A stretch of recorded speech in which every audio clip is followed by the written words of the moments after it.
മനസ്സിനെയും ശരീരത്തെയും ശുദ്ധമാക്കാനുള്ള വ്രതകാലയളവാണ് നവരാത്രി കാലം. വിദ്യാർത്ഥികൾ മാത്രമല്ല നവരാത്രി വ്രതം അനുഷ്ഠിക്കേണ്ടത്. ഏതു പ്രായത്തിലുള്ളവർക്കും മാതൃസ്വരൂപിണിയായ ദേവിയുടെ അനുഗ്രഹത്തിനായി നവരാത്രി വ്രതം അനുഷ്ഠിക്കാവുന്നതാണ്. നവരാത്രിയിലെ 9 ദിവസവും വ്രതമനുഷ്ഠിക്കാൻ സാധിക്കാത്തവർക്ക് സപ്തമി, അഷ്ടമി, നവമി എന്നീ ദിവസങ്ങളിൽ വ്രതമനുഷ്ഠിച്ച് ദേവിയുടെ അനുഗ്രഹം നേടാവുന്നതാണ്.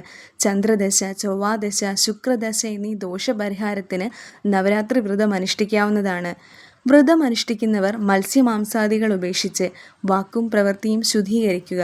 വ്രത ദിവസം രാവിലെ കുളിച്ച് ദേവീക്ഷേത്രത്തിൽ ദർശനം നടത്തി വീട്ടിലും രാവിലെയും വൈകിട്ടും നിലവിളക്ക് തെളിയിച്ച് ദേവീസ്തുതികളും ലളിതാ സഹസ്രനാമവും ഉരുവിട്ട് പ്രാർത്ഥിക്കുക. ദേവീ പ്രീതിയിലൂടെ സർവ്വ ഐശ്വര്യവും വന്നു ചേരുന്നതാണ്. നമ്മുടെ ഭവനങ്ങളിൽ ആദിപരാശക്തിയായ ദേവി നവരാത്രി കാലത്ത് കടന്നു വരികയാണ്.